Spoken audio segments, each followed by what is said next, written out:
nous expliquer un peu? Écoutez, non, ça c'est normal, c'est pas un secret d'État. Quand je suis arrivée, j'ai vu le financier, il m'a ramené 19 comptes.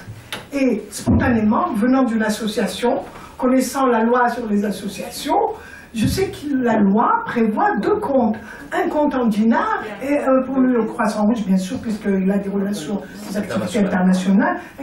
Donc j'ai donné instruction pour faire d'abord un rapprochement, et puis je laisse le compte tout simplement. Et je ne cherche pas, j'ai trouvé un état que j'essaye d'arranger. D'accord. Est-ce que vous pouvez nous expliquer, ça serait intéressant aussi de savoir, le fonctionnement sur le plan financier du CRA? Votre budget, d'où vous le... Non, nous n'avons pas de budget. Nous n'avons pas de budget. Nous avons des subventions. Tous ces ministères qui font partie du conseil d'administration, quand il s'agit d'opérations de solidarité importantes, qu'elles soient nationales ou internationales, ces ministères ont signé des conventions avec soit le ministère de la solidarité lorsqu'il s'agit d'activités nationales, ou bien le ministère des Affaires étrangères lorsqu'on vient de procéder, de faire une opération sur le Mali. Et ben c'est en coordination avec ces gens-là. Donc nous n'avons pas un budget, nous ne sommes pas une administration, un ministère, une institution qui a Et nous avons des subventions, nous avons des donateurs. Nous faisons des entrées à travers le secourisme. Il y a des sociétés qui demandent le service du Croissant Rouge. Nous avons des secouristes, moyennant une somme d'argent qui est versée au Croissant Rouge. Et nous avons des donateurs. Des donateurs, je viens de signer plusieurs conventions. Il y a beaucoup de disponibilité. Et donc on a signé avec Oulidou, c'est en voie avec Jay-Z, avec Algérie Télécom, Mobilis et d'autres. Vous savez, il y a même des petites entreprises qui viennent de commencer, qui sont venues offrir leurs services. Et c'est ça qui nous intéresse. Ce qui nous intéresse, c'est de pouvoir gagner la confiance. Même si un enfant vient se manifeste, on voudrait justement, j'ai fait une note pour les présidents des comités de wilaya, d'investir les établissements scolaires, de créer des... Ce qui est important, c'est que les gens nous appellent, on dit voilà, moi je suis bénévole dans telle commune et dans telle daïra, mais nous n'avons pas un bureau. Donc moi mon rôle c'est de saisir le président de la wilaya concernée et de l'inciter à prendre contact avec cette personne, et de faire une assemblée générale. Et maintenant, il y a des bureaux locaux qui poussent, qui viennent, qui s'installent. Et c'est ça qui est... Maintenant, le plus important, c'est les enfants, les universitaires, les femmes au foyer. Je voudrais que tout le monde s'implique dans les activités du Croissant Rouge. Des questions? Oui. Oui, bonjour. Je m'appelle Amin Saïtou. Je représente une... association internationale qui se spécialisait dans le management de projets, et on constate que, par exemple, dans le monde, des organisations qui se dédient à l'aide, à la solidarité, que ce soit le Croissant Rouge, des organisations onusiennes, la FAO, ou par exemple le Croissant Rouge algérien, il y a, et vous en parliez aussi, la nécessité de former des gens à la gestion, de façon à ce qu'il y ait, j'allais dire, une façon rigoureuse de faire en sorte que les finances ou les subventions soient transformées et acheminées ensuite en denrées alimentaires vers les plus nécessiteux. Comment comptez-vous, j'allais dire, introduire la gestion de ces projets avec ce plan très ambitieux et imbriquer tous ces différents projets de façon à ce que vous puissiez, grâce à ce plan stratégique que vous avez décrit, arriver justement à des résultats et à satisfaire l'ensemble des parties prenantes que vous avez décrites. Voilà. Très bien. Ben, écoutez, c'est bien ça, c'est le projet, le programme qui... il y a certains membres de ce comité qui sont là, et on est en train de mettre sur pied cette stratégie. Et tout s'enchaîne. Vous ne pouvez pas parler de gestion en l'absence de formation, de cadre pour la gestion de gestion financière, en l'absence de cadre dans la gestion du flux migratoire, ni en l'absence de formation de secouristes. Tout s'enchaîne, c'est des départements, on a créé des commissions, des sous-commissions, et tout s'enchaîne, il n'y a pas... tout se complète. Vous ne pouvez pas prendre chaque chose à part, dire bon j'ai formé, on va gérer. Quand on gère convenablement les dépôts, automatiquement, vous savez qui cibler. Automatiquement, c'est pour cibler par exemple un flux migratoire. Vous êtes obligé de former vos cadres qui vont gérer ce flux migratoire. Et justement, c'est programmé avec le CICR et la Fédération internationale des Croix et des Croissants Rouges. Comment gérer une catastrophe naturelle? Tout se complète. Bon, nous avons la présidente du groupe de travail, Madame Aïcha Quadri, présidente de l'association Femmes Cadres, qui est une conseillère du ministère, qui était ex-ministère, oui, c'est un acquis, ministère des Finances. Oui. Je voudrais juste ajouter, concernant la gestion financière, dans la stratégie, nous avons prévu un axe formation de gestionnaire et formation à la gestion financière. C'est-à-dire que, bon, Madame Behmili dit il n'y a pas de budget, mais en réalité, il y a de l'argent qui rentre. Et donc, on a un bilan de recettes-dépenses qui est géré, comment il est géré, etc. Pour le moment, on n'a pas trouvé vraiment de traces et c'est pour ça qu'on pense former des gestionnaires à la gestion de projet. À la gestion de projet. Donc vos collaborateurs seront à l'avenir formés. Oui, oui, tout le monde. Collaborateurs et bénévoles. Bénévoles. Oui, bénévoles. Parce qu'il ne faut pas compter. Vous savez, les collaborateurs, il y a une trentaine de personnes. Entre le gardien... Qui sont rémunérés, qui sont... Attends, là, j'ai pris une mesure très importante qu'il faut noter. Quand je suis arrivée, ces gens-là étaient rémunérés, une certaine licenciés, etc. Mais d'une manière vraiment, leurs droits n'étaient pas respectés. Donc la première décision prise par le conseil d'administration, qui a été réalisée depuis le mois d'avril, c'est on a aligné ces fonctionnaires conformément à la grille de la fonction publique. Là, ça a été fait pour depuis le mois d'avril. Ils sont rémunérés conformément à la grille de la fonction publique. Très bien. D'autres questions? Alors, je voudrais juste ajouter quelque chose. Je m'excuse pour le coup fin. J'aimerais dire que la décision de Mme Habile n'a pas été prise comme ça, à partir de rien. Même avant qu'elle soit au niveau du CRA, nous avons travaillé ensemble. Dans certaines régions, on a constaté que finalement, ce coup fin ne répondait pas tellement aux besoins des populations.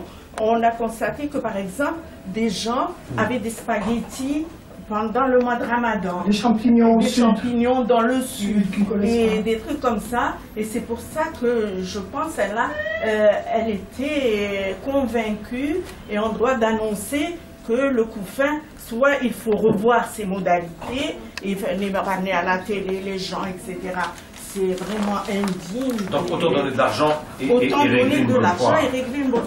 D'accord. Alors pour Ramadan justement, bon, on ne va pas associer le CRA au Ramadan, on est bien d'accord, mais est-ce que vous avez des nouveautés cette année éventuellement annoncées à la presse? Non. La nouveauté, étant donné qu'on n'a pas encore mis sur pied ce système qui nous permet de cibler en toute transparence ces familles les plus vulnérables, je préfère consacrer cette opération, laisser au niveau local, parce que quand même le croissant rouge il existe, nous avons des comités de wilaya, les gens sont impliqués au niveau des wilayettes, au niveau des communes, ils vont continuer comme à l'accoutumée et nous allons poursuivre, entamer nos opérations de solidarité durant toute l'année. On va concrétiser notre objectif. On ne va pas attendre à Ramadan.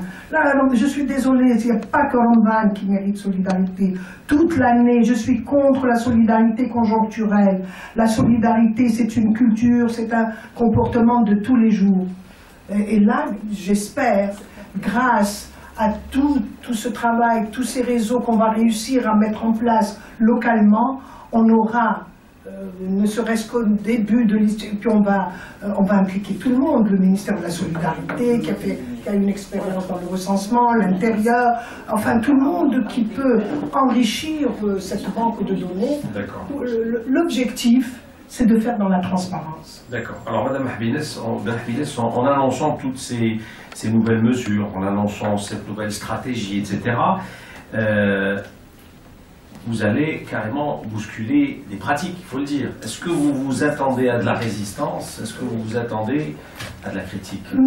La critique, mais c'est normal, quand on travaille, on se trompe et on est critiqué. C'est pour ça que je voudrais impliquer tout le monde. Moi, je ne prétends pas détenir la vérité ni avoir les moyens de... Moi, j'exprime une volonté. Je lance un appel. Et je suis prête à accepter... C'est pour quand j'ai dit la presse, ce n'est pas pour venir couvrir. Moi, je veux des critiques en disant non, là, vous ignorez telle donnée. Des gens, des citoyens, des citoyennes, des experts. Moi, je suis disposée à collaborer, à écouter et tout le monde. Mon seul objectif, je ne vous cache pas, moi, je suis bénévole au Croissant Rouge. Je suis bénévole, je ne touche pas un centime. Je suis venue pour servir l'humanité, pour servir l'Algérie. Donc, toute critique, toute suggestion est la bienvenue. Et la résistance, je n'ai pas trouvé de résistance. J'ai rassemblé les présidents des 48 wilayas. J'ai été élu à l'unanimité, je n'ai pas été imposé. 3 générations composaient cette Assemblée générale. La génération de la Révolution, de 54, la génération de l'indépendance et la génération d'après l'indépendance. Et tous, dans l'unanimité, m'ont élu, m'ont fait confiance. Donc on a mis la main dans la main, on est en train de travailler ensemble. Et ils sont au contraire heureux d'améliorer, on veut améliorer l'image du Croissant Rouge. Ça ne veut pas dire que le Croissant Rouge n'avait pas d'activité, qu'il n'existait pas, qu'il n'a pas de crédibilité, qu'aujourd'hui Madame Benahbil s'est venue. Non, loin de là, en toute modestie, je suis venue ajouter un plus à l'effort de tous ceux qui m'ont précédé. D'accord. D'autres questions?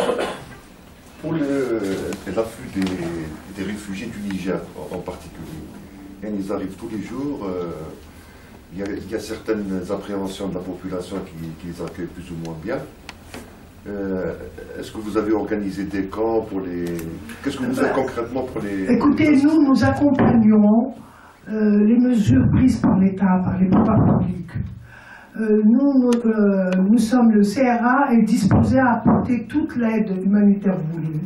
Je voudrais lancer un appel à la population et moi je suis convaincue que les Algériens comprennent la souffrance des autres. Même s'ils sont pauvres, il y a plus pauvres que ces gens-là. En principe, ces gens-là ils viennent chez nous parce qu'ils se sortent de la mort. Ces gens-là nous font confiance. Et l'Algérie a une solidarité traditionnelle. Ce n'est pas nouveau. Ce n'est pas la guerre en Libye, ce n'est pas uniquement ça. Dans le temps, vous vous rappelez, quand il y avait la famine, la sécheresse, les gens viennent. Le Croissant Rouge est en train d'étudier actuellement la possibilité d'ouvrir, puisque l'on va, il y a des restaurants, pourquoi pas offrir des restaurants pour ces populations qui sont là. Le Croissant Rouge aussi organise des colonies de vacances. Pourquoi ne pas initier des colonies de vacances pour ces enfants et leurs mères? On leur offre cet espace et ça leur permettra, le Croissant Rouge aura la possibilité qu'il y ait un soutien médical, les soigner, voir leur état de santé et les rassurer. Vous savez, moi je suis fière d'être algérienne, pourquoi? Parce que l'Algérie est l'un des rares pays dont la politique vis-à-vis de ce flux migratoire à travers l'histoire, elle est humaine. Elle est humaine. On le voit, nous on a des images de choc des pays qui nous donnent des leçons de droits de l'homme. Les menottes, encadrées, les coups de pied, le gars qui crie, ou bien on les voit dans ces ghettos, fils barbelés. Écoutez, si c'est ça les droits de l'homme, si c'est ça le respect de la dignité humaine, moi je dis non. L'Algérie, elle a une politique qui est imprégnée d'humanisme. Bien sûr, il faut être vigilant pour le respect des lois qui garantissent la sécurité des citoyens, de leurs biens et leur sécurité, etc., pour qu'il n'y ait pas de dépassement, pour qu'il n'y ait pas d'atteinte à la sécurité, mais il ne faudrait pas considérer ces gens-là comme des pestiférés, comme des ennemis. Écoutez, les mettre dans un tente avec un fil barbelé, franchement, ça n'a rien à voir avec les principes des croix et croissants rouges. Parce que la dignité humaine, ce n'est pas uniquement manger. Il y a d'autres. Et les Algériens, en dehors de quelques cas peut-être, sont très sensibles à la misère des autres. Et ils sont solidaires. Et même les plus pauvres savent qu'il y a des gens qui souffrent beaucoup plus qu'eux. Parce qu'il y a une nuance entre celui qui a faim, qui est dans le chômage, dans un pays où règne la paix, et un qui est menacé de mort, qui fuit la mort. Qui lutte pour sa survie.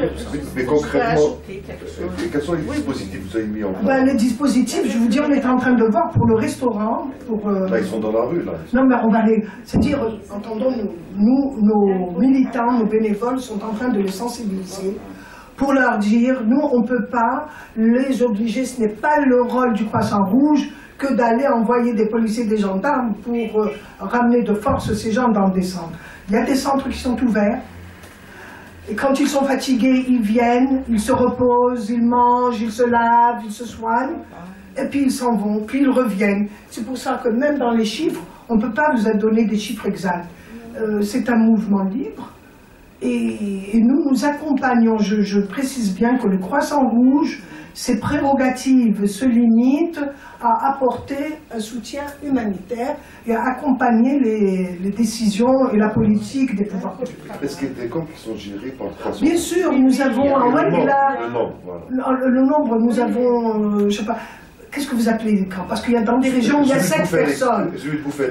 Il y a peu de noms, par exemple à Tissinsel ou je ne sais pas Tlemcen, il y a 7 personnes. À Ouargla, il y a 2 camps, à Tougourt et à Ouargla.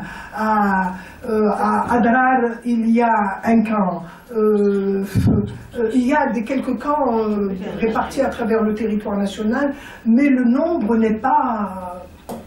Vous intervenez ponctuellement, c'est-à-dire... Nous intervenons à la demande de ces gens-là.